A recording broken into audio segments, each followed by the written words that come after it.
In 1882, the Pennsylvania Railroad was the largest corporation in the world. Not the largest railroad, the largest corporation, period. Its budget exceeded that of the United States government. Its workforce numbered 250,000 people, and its headquarters sat on Broad Street in Philadelphia, in a Gothic train station designed by a Civil War Medal of Honor recipient named Frank Furness, where 16 tracks fed into a single shed with the widest roof span of any station on Earth. That building is gone now. It was torn down in 1953. Where it stood, there's an office plaza and a historical marker. But in 1882, if you wanted to understand where American money lived, where American industry breathed, where the deals were made that moved wheat and steel and coal across a continent, you came to Broad Street. The story of how that happened starts almost exactly 2 centuries earlier, with a debt and a dreamer. In 1681, King Charles II of England owed money to the estate of Admiral William Penn. The admiral had died, and his son, also William, but a very different man, was a Quaker, a pacifist, a man who'd been thrown in prison for his religious writings. Instead of collecting the debt in cash, the younger Penn accepted something far stranger, 45,000 square miles of wilderness across the Atlantic. It was, at the time, the largest land grant to a private individual in history. Penn named it Pennsylvania, Penn's Woods, and immediately set about doing something almost no colonial founder had ever done. He planned the city before he built it. Penn arrived in October 1682 aboard a ship called the Welcome. The crossing had taken 57 days, and a smallpox outbreak had killed nearly a third of the passengers. But Penn had already drawn up a grid, already named his streets after trees, chestnut, walnut, spruce, pine, and already set aside 5 public squares in a symmetrical pattern, one at the center and one in each quadrant, because he wanted his city to breathe. He called it Philadelphia, borrowing the name from an ancient Greek city, and it means what everyone says it means, brotherly love. He called the whole venture his holy experiment. And here's the thing that distinguished Penn's experiment from every other colonial enterprise on the continent. He opened the door, not just to English Quakers, but to German Lutherans, Dutch Mennonites, French Huguenots, Swedish settlers who were already there, and really anyone willing to work and tolerate their neighbors.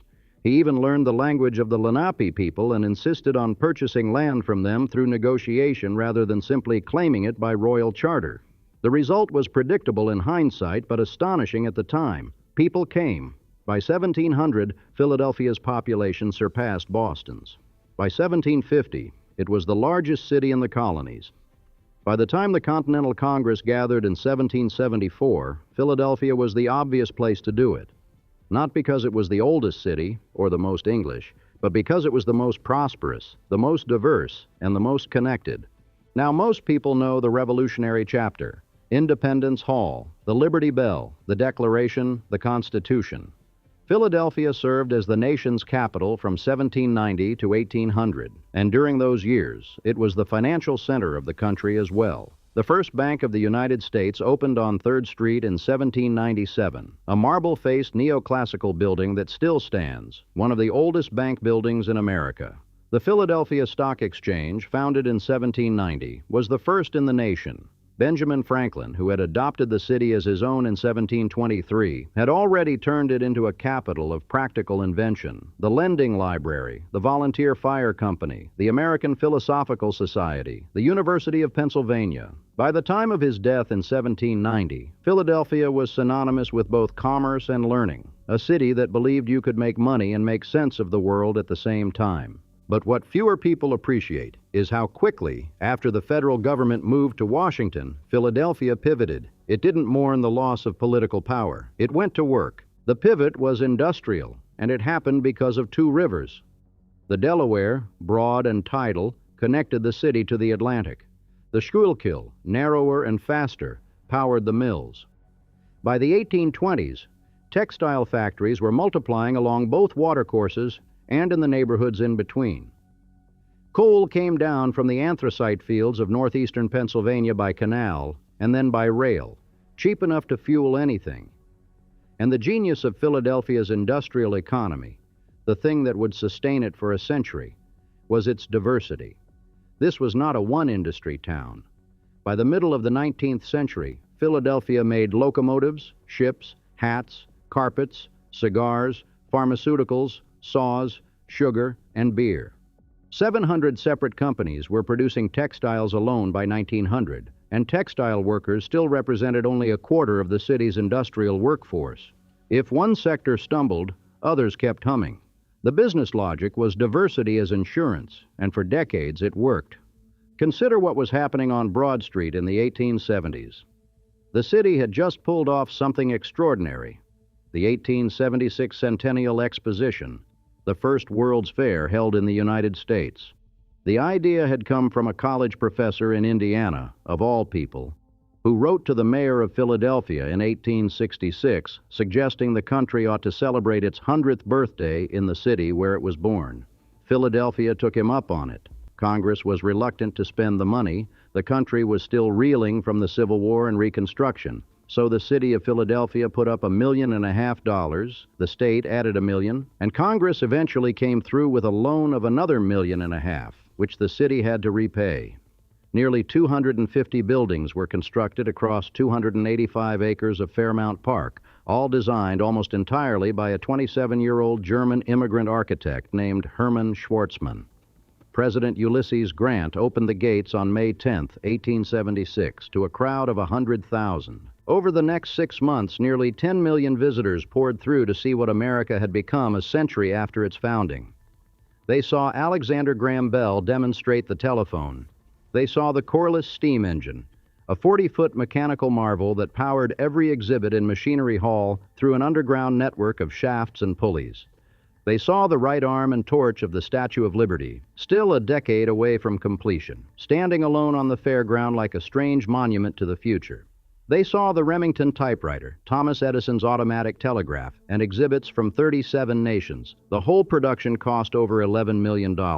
What the visitors took home with them, besides headaches and sore feet, was the impression that Philadelphia was not merely a historic city. It was a manufacturing titan. And the exposition itself drew something back to the city in return. Waves of immigrants who had seen what American industry looked like and wanted a part of it. And that titan was building itself a throne.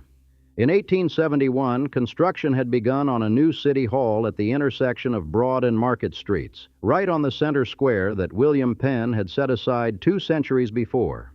The architect was a Scottish-born Philadelphian named John MacArthur, Jr., who designed it in the French Second Empire style, mansard roofs, elaborate cornices, columns upon columns. The plan was grandiose. The building would be the tallest in the world. It would contain nearly 700 rooms. Its walls, in places, would be 22 feet thick, made of brick and granite and marble, with no steel framing at all. Pure masonry, the largest freestanding masonry building ever constructed. 88 million bricks went into its skeleton. The cost, by the time it was finished 30 years later, reached $24 million, something like $700 million in today's money, bloated by corruption and delay. MacArthur himself didn't live to see his building completed. He died in 1890, 11 years before the interior was finished, and by the time City Hall opened in 1901, its architecture was already considered hideously out of date. The Philadelphia Inquirer called it an architectural monstrosity and argued it should be torn down. Fashion had moved on, but the building hadn't, and it couldn't, because you cannot easily demolish a structure made of 88 million bricks and walls thick enough to drive a carriage through.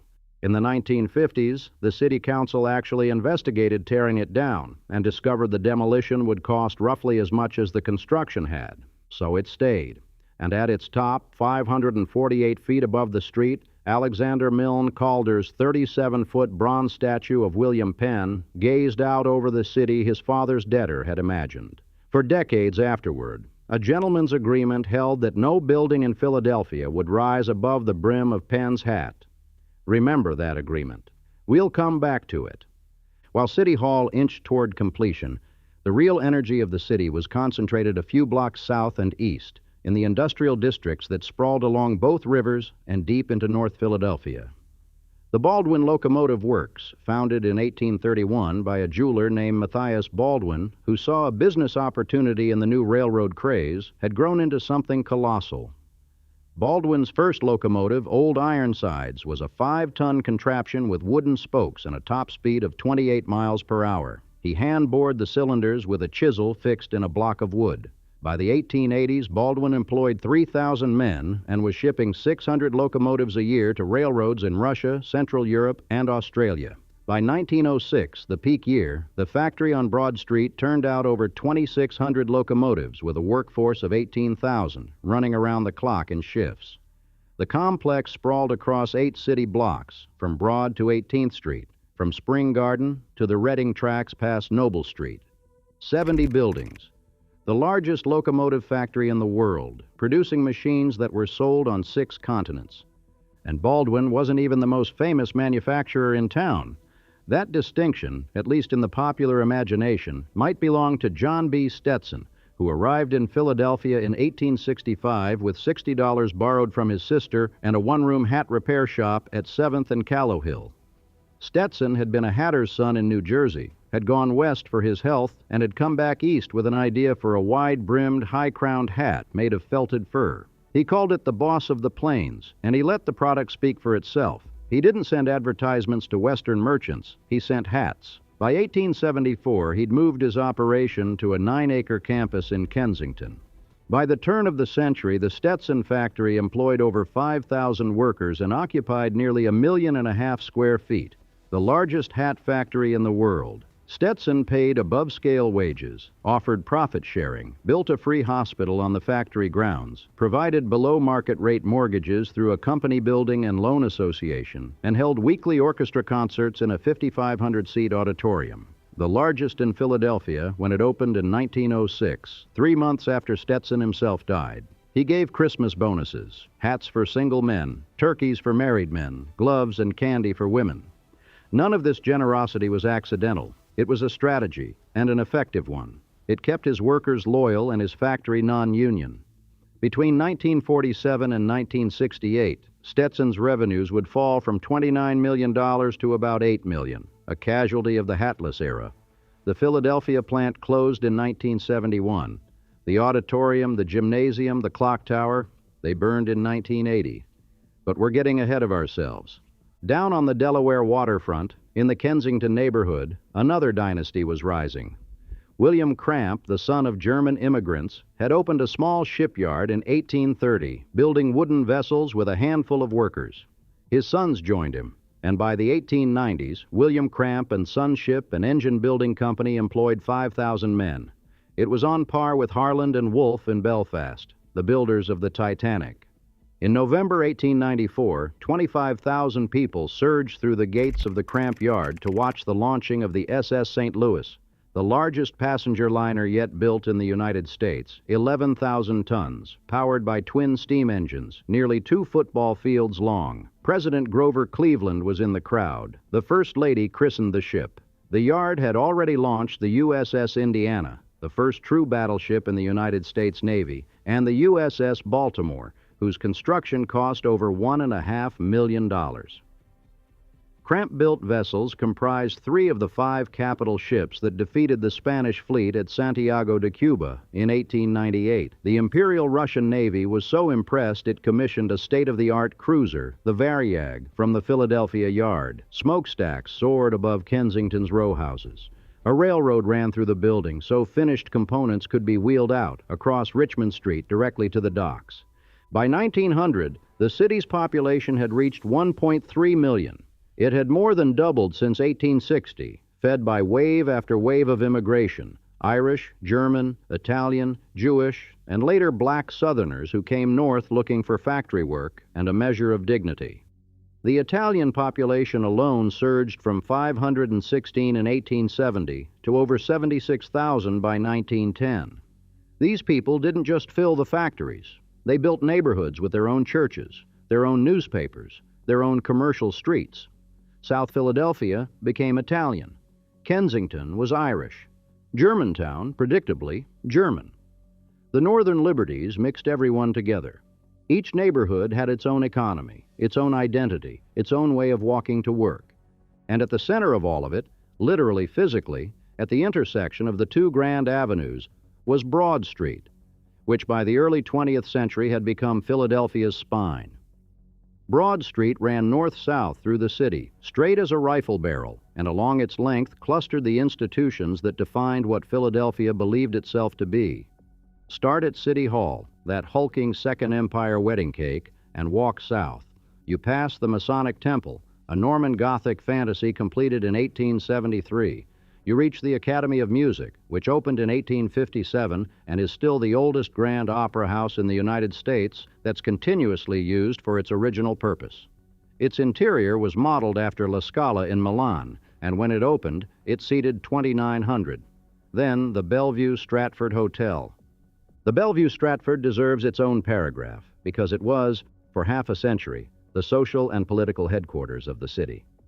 It opened in September 1904, built for the astonishing sum of $8 million by a Prussian immigrant named George C. Bolt, who had previously managed the Waldorf Astoria in New York. The architects, George W. and William D. Hewitt, gave it a French Renaissance exterior with mansard roofs and elaborate dormers rising 19 stories above Broad and Walnut. 1,000 rooms, marbleized columns, gilt ornament, brass and opalescent glass chandeliers. 15 presidents stayed there, beginning with Theodore Roosevelt. They called it the Grand Dame of Broad Street, and the name was earned.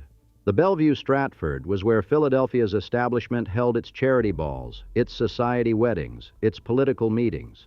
A United Nations conference in 1943, a Pan-American Organization meeting in 1945, the Republican National Convention of 1940. If you were a deal maker, a politician, or someone who needed to be seen in the right room, this was the room. Meanwhile, a few blocks east, John Wanamaker was building something equally ambitious, but aimed at an entirely different audience. Wanamaker had opened his first clothing store in 1861, and by 1876, he'd purchased an abandoned Pennsylvania Railroad depot at 13th and Market and converted it into a grand depot, essentially the first department store in Philadelphia. In 1910, he tore that down and built something far grander, a 12-story granite palace designed by Daniel Burnham of Chicago, the architect of the Flatiron Building and Washington's Union Station. The new Wanamaker store encompassed an entire city block. Its heart was a 7-story marble-clad atrium called the Grand Court of Honor, 149 feet from floor to ceiling. President William Howard Taft dedicated the building on December 30th, 1911. But the Grand Court's most extraordinary feature was its organ. John Wanamaker had purchased the world's largest pipe organ from the 1904 St. Louis World's Fair, where it had amazed visitors with its 10,000 pipes. It took 13 freight cars to transport the instrument to Philadelphia and 2 years to install it. It was first played on June 22, 1911, at the exact moment King George V was being crowned at Westminster Abbey. Wanamaker liked his symbolism, but the organ still wasn't loud enough to fill the 7-story space. So Wanamaker opened a private organ workshop in the store's attic, employing up to 40 full-time craftsmen. And over the next 2 decades, they added another 18,000 pipes, bringing the total to nearly 29,000. It became the largest fully functioning pipe organ in the world, and it still is. For more than a century, it has been played twice a day, its sound filling the Grand Court with the power of 3 symphony orchestras. Generations of Philadelphians learned to say, as a way of making plans downtown, "Meet me at the Eagle." The bronze eagle sculpture, also acquired from the St. Louis Fair, that stood on the main floor beneath the organ. This was Philadelphia at its zenith. The population hit 1.8 million in 1920 and nearly 2 million by 1930. Consider what it meant to live here. You could walk from your row house in Kensington to the Cramp shipyard and build warships for the Navy. You could ride the trolley from Germantown to the Stetson factory and make hats that cowboys wore in Montana. You could take the Broad Street subway, opened in 1928, one of the first subway lines south of New York, downtown to shop at Wanamaker's, hear the organ, and take the elevator to the Crystal Tea Room on the 9th floor for lunch. Your children went to public schools built of stone and meant to last. Your newspaper arrived twice a day, the Morning Inquirer and the Evening Bulletin, which by mid-century would become the largest circulation evening paper in the United States, selling over 700,000 copies daily. On Saturday nights in autumn, you might walk to Shybay Park, later renamed Connie Mack Stadium, to watch the Athletics or the Phillies in a concrete and steel ballpark with a French Renaissance facade on Lehigh Avenue. On New Year's Day, you watched the mummers strut down Broad Street in sequins and feathers, a tradition stretching back to colonial-era celebrations that remains, improbably, alive. The Pennsylvania Railroad made all of this possible, and the railroad knew it. The Pennsy wasn't just headquartered in Philadelphia. It was Philadelphia in a way that no single corporation has ever been a city. It operated over 10,000 miles of track across 13 states. It employed over 215,000 people. It paid dividends to its shareholders for more than 100 consecutive years, a record that still stands. It merged with, owned, or leased more than 800 other railway lines. At its peak, the PRR carried nearly 3 times the freight traffic of any comparably sized railroad in the country. It called itself the Standard Railroad of the world, and nobody laughed because it was true. When the railroad decided, in the late 1920s, to build a new station west of the Schuylkill River, it didn't build a station. It built a monument. 30th Street Station opened in stages starting in 1933. A neoclassical colossus with Corinthian columns, coffered ceilings, and travertine walls. Its waiting room so vast the railroad's own promotional materials compared it to the baths of Caracalla in Rome. The message was unmistakable. This railroad, this city, would endure. 578 trains a day had been arriving at Broad Street Station by 1910. The city's industrial output was staggering in its breadth. Textiles, chemicals, metals, furniture, pharmaceuticals, ships, locomotives, hats, sugar, beer, cigars, printed goods.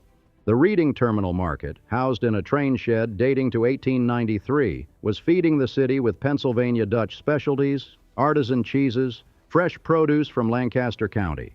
Electric streetcars crisscrossed every neighborhood. The city felt complete, the way a prosperous household feels when every room is furnished and every lamp is lit. But even at the peak, the seeds of what came next were already in the ground. The Pennsylvania Railroad's Broad Street Station, magnificent as it was, had a fatal design flaw. It was a stub-end terminal. Long-distance trains couldn't pass through. They had to back out, adding as much as 45 minutes to certain routes. The 9-block elevated viaduct that carried tracks from the station west to the Schuylkill, Philadelphians called it the Chinese Wall, bisected the heart of the city, blocking light and development on the north side of Market Street. The railroad knew this was a problem as early as 1910, which is why it began building 30th Street Station and Suburban Station as alternatives. What no one yet understood was that solving the train problem would erase the building that had defined the city's center for 70 years. The other seed was subtler and more consequential: the city's tax structure, its geography, its politics. Philadelphia had consolidated its city and county governments back in 1854, which at the time was visionary. It doubled the population overnight and brought enormous swaths of land under a single municipal authority. But by the 20th century, this meant there was no suburban ring for the city to annex as population grew outward. Unlike cities in the South and West that could expand their borders, Philadelphia was locked into its 1854 footprint. When people left the city, they left the tax base, and the city had no way to follow them. And people did begin to leave. The automobile made it possible. The suburbs were quieter, greener, newer. The GI Bill after World War II made home ownership in places like Levittown, built just north of the city, attainable for millions who'd never imagined owning property. The interstate highway system, begun in 1956, made commuting practical. The same roads that were supposed to connect the city to the rest of the country also made it easy to drive past. The population peaked in 1950 at just over 2.07 million. Then it began to fall. Not dramatically at first, a decline of about 69,000 by 1960. Then faster, over 120,000 lost in the 1960s. Over 260,000 in the 1970s. By 2000, the city held 1.5 million people, a loss of more than 500,000 from its peak, a decline of nearly 27%. The great factories went quiet, one by one, each for its own particular reason. The Cramp shipyard, idled in 1927 after the Washington Naval Treaty cut demand for warships, reopened briefly during World War II with $22 million in government money and 18,000 workers, then closed for good when the war ended. The last remaining Cramp building was demolished in early 2011 to make way for an I-95 interchange. Baldwin Locomotive had started moving production to a larger plant in Eddystone, 15 miles south, as early as 1906. The Broad Street complex was vacated by the late 1920s. Baldwin declared bankruptcy in 1938, merged, struggled, and ceased production entirely in 1956. 70,000 locomotives built over 125 years, and then silence. The company's 60,000th commemorative locomotive sits today in the Franklin Institute, a few blocks from where it was built. The Stetson factory held on longer than most, finally ceasing operations in 1971, defeated by the simple fact that American men had stopped wearing hats. The company donated its 9-acre campus to the city in 1977. Broad Street Station closed on April 27, 1952. The last train out carried the Philadelphia Orchestra, with Eugene Ormandy conducting Auld Lang Syne. Within a year, the wrecking crews arrived. Frank Furness's Gothic masterpiece, the largest passenger railroad terminal in the world when it opened, with the widest single-span train shed roof ever built, was reduced to rubble to make room for Penn Center, a development of modernist office towers that could have been built anywhere. The Chinese Wall came down too. You can argue it needed to come down, that it had strangled development for decades. You'd be right. But the building that anchored it didn't need to be destroyed. It was destroyed because in 1953, nobody in Philadelphia valued Frank Furness. They would later. The architectural critics would later call him one of the most inventive architects in American history, the man who influenced Louis Sullivan, who influenced Frank Lloyd Wright. By then, the building was a parking lot. The Bellevue-Stratford hung on, its grandeur slowly tarnishing through the Depression, the 1940s, the 1950s, as the clientele it had been built for moved to the suburbs or died. In 1976, the hotel earned a grim kind of fame when 35 members of the American Legion died after attending a convention there. The cause turned out to be a previously unknown bacterium breeding in the air conditioning system. The disease was named Legionnaire's disease after the incident. The hotel was ordered shut down immediately. It reopened, closed again, was gutted and renovated, changed hands and names repeatedly. $100 million was eventually spent restoring what had cost $8 million to build. Today, it operates as a Hyatt, with offices on the lower floors and hotel rooms only on the top 8. The Grand Dame of Broad Street is still there, but she's been subdivided. And here is where the gentleman's agreement comes back. For nearly a century, no building in Philadelphia rose above the brim of William Penn's hat, 548 feet above the street. It was never a law, just an understanding, an unspoken compact between the city and its founder. Then, in 1987, developer Willard Rouse completed One Liberty Place, a steel and glass skyscraper that soared 945 feet into the sky, nearly 400 feet above Penn's head. The skyline changed overnight. 2 Liberty Place followed in 1990. Other towers came after. Philadelphia sports fans, who are nothing if not superstitious, noted that no major professional team won a championship for the next 21 years, and blamed the violation on what they called the curse of Billy Penn. In 2007, during the topping off of the Comcast Center, 2 construction workers named John Joyce and Dan Gignon affixed a small figurine of Penn to the highest beam. The following year, the Phillies won the World Series. When the Comcast Technology Center was completed in 2017, another Penn statuette went up. Nobody wanted to take the chance. But the curse, if that's what it was, had deeper causes than a broken skyline. The Pennsylvania Railroad, that colossus, that standard of the world, that corporation whose budget had once exceeded the federal government's, reported its first net loss in 1946. The automobile and the airplane were eating its passenger traffic. Trucking was taking its freight. The interstate highways that crisscrossed its territory carried goods faster and cheaper than rail. In 1968, desperate and diminished, the Pennsy merged with its old rival, the New York Central, to form Penn Central Transportation. It was supposed to be a rescue. It was a disaster. Duplicate routes, incompatible computer systems, and catastrophic mismanagement consumed whatever was left. On June 21st, 1970, less than 2 years after the merger, Penn Central filed for bankruptcy. It was, at that moment, the largest bankruptcy in American history. The reverberations were enormous. Multiple other mid-Atlantic railroads followed Penn Central into insolvency, including the Reading. The federal government had to create Amtrak in 1971 to salvage passenger service, and Conrail in 1976 to take over freight. By 1998, when Conrail itself was split between Norfolk Southern and CSX, it marked the first time since the 1830s that no major railroad was headquartered in Philadelphia. The standard railroad of the world had vanished from the city that built it. The tax base continued to erode. The manufacturing economy had migrated south, overseas, or simply vanished. The wage tax Philadelphia levies one on everyone who works in the city, residents and commuters alike, was originally imposed in 1939 and has been rising ever since, giving businesses a persistent reason to locate just beyond the city line. Between 1950 and 2000, the city lost 2/3 of its industrial jobs and virtually all of its greatest firms.